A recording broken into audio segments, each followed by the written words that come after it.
Hey guys, welcome or welcome back to my channel. My name's Caitlin and today we're doing my autumn TBR. Now I am filming this in end of September, so this is more like my October-November TBR, but that is in fact autumn. So I think there's like 14 books on my list. I reckon I can do that. I've got half term coming up, so I reckon I'll get quite a bit of reading done during my half term. Please excuse the fact that this looks like a blinding white box. It's the sun shining through my window, so nothing I can do about that. I closed my curtains to try and make it better, and I feel like now it's just really dark and gloomy. I'm really irritated. It's just because the sun is like about to set, and obviously my curtains are facing away from my camera, or like, anyway. Okay, so yeah, basically autumn TBR, let's just get into it. These first 4 books are library books.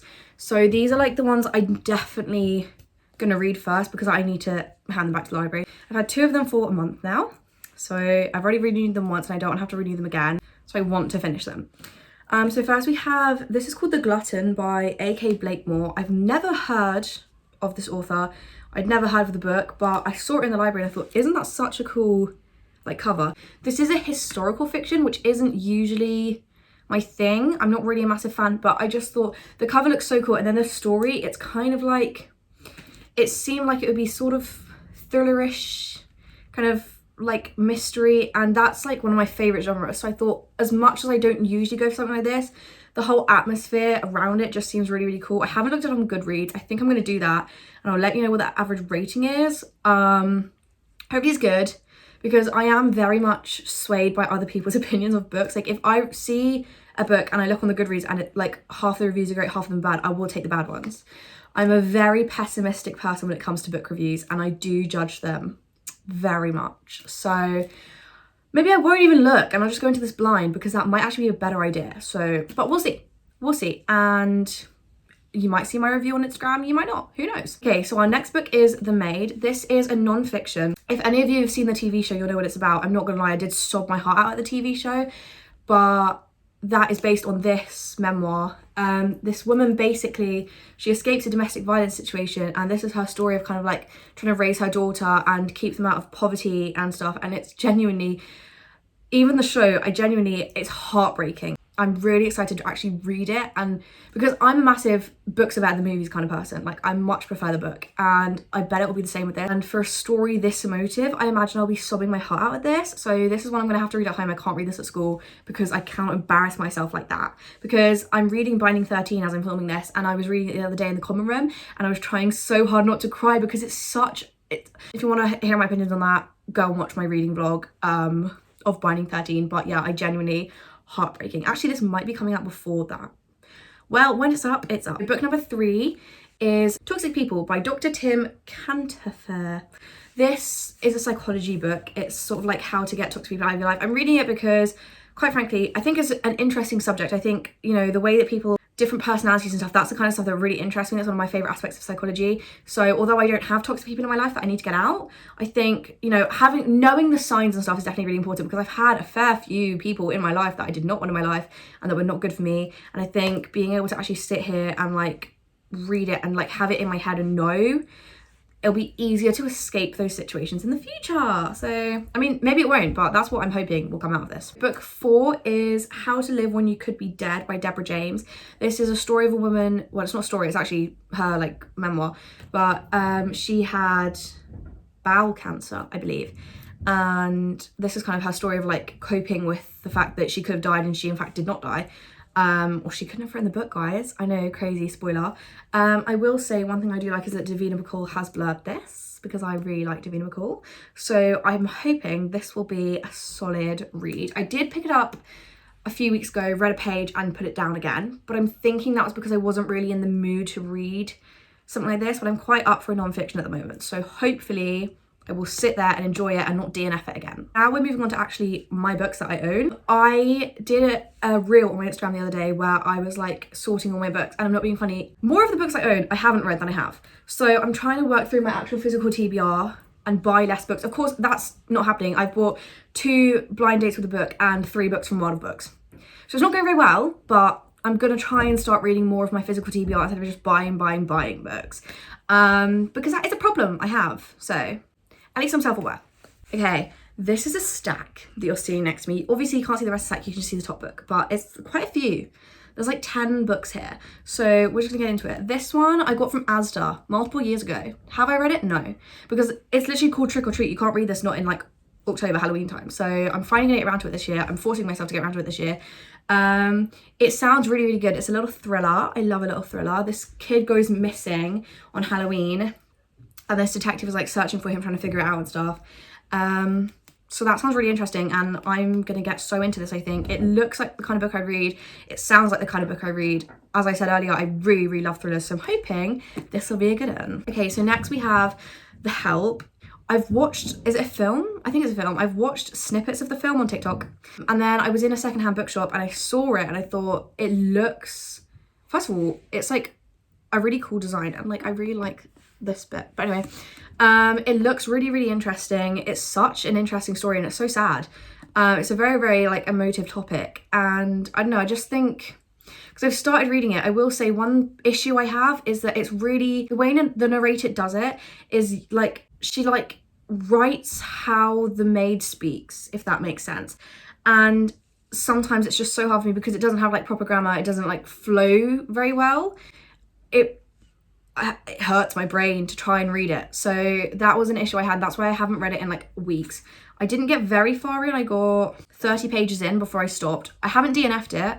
I've just put it on pause, but I'm gonna unpause it and carry on reading it this autumn. Because I know I'm gonna enjoy it. I just have to get into it enough to enjoy it, if that makes sense. And I was kind of in a reading slump when I started it, so obviously that's not gonna help anything. So our next book, I've actually nearly finished this. I started reading it last Christmas. So I did get very far, but it sounds like it's gonna be great. It's called Inside the Mind of the Yorkshire Ripper. That sounds really interesting. It sounds like it's gonna be the psychological aspect of it. Is it? No, it's just a report of his crimes. I could Wikipedia that. So it's I haven't really been motivated to read it, but I'm gonna just do it. I'm gonna just try and finish it because I've got that much left. I haven't got much to read at all. I've read most of it, but it didn't really hit the spot for me, but I just want it out. I just want it done. There are 3 books I've been reading for a billion years and I just want them done. I'm sick and tired of having them on my CR list. I just want them done. And that brings us on to our next read, which is A Little Life. I started this, I think, in February, and then I had a lot of life events that made me too emotional as it was to read about other people's sad lives. Because my life was a sad life. So I didn't want to read anyone else's problems, which is why I did put it on pause. I am really enjoying it, but as I said, I just wasn't in the right headspace to be reading it at all. I'm much better now, guys. I'm much better. So I will be picking this one up again. I didn't get that far, but I like made a fair dent. Also, at the time I wasn't really used to reading massive books, but I'm currently reading Binding 13, so I'm kind of getting better at the big reads. So yeah, I really want to finish this. There will be a video of me finishing my current reads because I think that's the only way I'm going to be able to motivate myself to do them, but as long as they're done, that's all that matters to me. Our next one's a little bit quaint, it's a little bit crazy. The Pumpkin Spice Cafe. I bought this in February with Meredith, and did I read it? No, because this is such an autumn book, I can't read it any other time of the year, and I've been seeing it all over my feed on Instagram, so I thought, you know what, this is the time I read it. This is when I read it, so I will be picking this bad boy up. I saw one of my favourite true crime YouTubers, Ellen O'Neill, she read it, and she was talking about how like cringe and like girly it is. So I'm really excited because I love those kind of books. Then we have Elisa Jewell. This one is Then She Was Gone. I picked this up a couple months ago, thought I was going to read it, did not read it. Really want to. Really want to. I've heard so many good things about Lisa Jewell's work, and I've also heard her be compared to Frida McFadden, who, if you didn't know, is literally my favourite author of all time. I love her books. So I'm hoping this will be a really good read for me, and if it's not, I might cry. Now, next one's a bit cringe, guys. Please don't judge. Twilight, because I bought these books I bought the entire series, including Midnight Sun, in 2020 something, 2020 or like 2021. Did I read any of them? No. Have I put them on my TBR for the autumn every single year since? Yes. Have I read them? No, I haven't. Have I watched all the films multiple times? Yes. So I really want to read the books, and that's what's happening. I don't care. That is what's happening. I'm gonna read them. And I'm not putting it off for another year. I'm at least going to read the first one. Because I think that if I get started on the series, I want to read more of them, hopefully, unless they're really bad. But yeah, I can't just have them sitting there gathering dust anymore. The pages are yellowing. That's how old this book is. And I haven't even read it. So that needs to change, and it will. And this next one is my only reread of this whole entire month, okay, so allow it.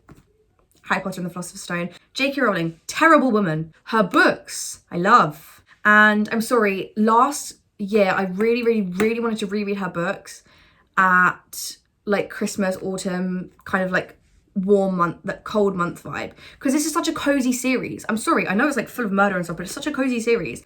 Like even the, like that is so gorgeous and cozy, you know what I mean? So like, yeah, I am gonna read it. Will I read the other ones? Probably not, but I just want to like get back into the world a little bit, because this was my life in primary school. I ate these books up, bro. I read them religiously. As soon as Cursed Child came out, we read it in my book club. That's how obsessed I was. Everyone bought the hardback version and we were sat there reading it, playing the characters, everything with my English teacher. It was brilliant. And I just need it in my blood right now. This next one, will I get around to it? Maybe, maybe not. The Secret History.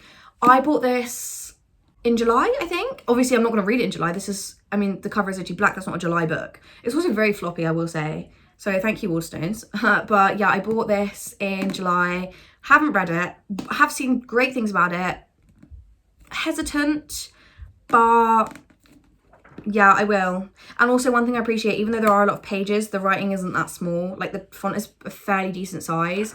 So I think I will, in fact, be able to read it, but I just don't know.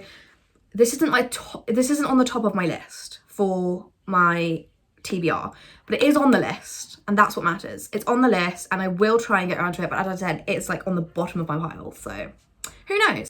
Okay, we're down to the last two. So we've got Days at the Morisaki Bookshop, because I bought this when I bought Pumpkin Spice Cafe. Didn't read either of them. This is a very quick read. It's not gonna take me long, it's gonna take me a day. It's gonna take me a matter of hours. One thing I don't like about it is it's like, it's a paperback, but it's got like the folds as if it was a hardback. I don't like that. I hate that in books, but we're gonna just go along with it. It is really cute as well. I do really like how it looks. So yeah, this will be like a quick little read over a matter of hours. I've got a day where I'm going to my mum's work to help her organise her library. Hello, what? I get to organise my mother's library at her work. Thank you. So I'll probably read it then, because I'll obviously take a break or something, and I'll probably just sit down and crack this out. And then my final book, I bought this, I think this month actually. Let me check that. I've got the receipt in there. I did. I bought it like 2 weeks ago. It's Stephen King's new book, Holly. I really enjoy Stephen King. I've only read The Shining, but that was so good. I read that last autumn. I'm not gonna lie, did it scare the shit out of me? Yes. Did I like lose sleep thinking about it? Yes. Was it one of the best books I read that year? Yes. So when I saw this, I was drawn to the cover, and then I saw it was a Stephen King book and I thought, well, I'm gonna read it. One thing I hate though, half cover. I mean, don't get me wrong, that's really cool inside, but half cover. No, I hate this. The only other book I can think of that I own is Normal People that has a half cover. I hate Normal People. It's such a shit book. I'm hoping that doesn't mean this is gonna be shit as well, but I don't know, guys. I'm a little bit hesitant now. Okay, so those are all of the books. Yeah, hopefully I'll get to read them all. I really do think I will. I've got 2 months to do it. That's like 7 books a month, easy. Okay, I can read 3 books in a week. That was my autumn TBR for 2024. I hope you enjoyed. If you didn't, don't tell me. Yeah, that's all for today. Thank you so much. If you did enjoy this video, don't forget to subscribe and like, and let me know what books are on your autumn TBR. Thanks for watching. Bye.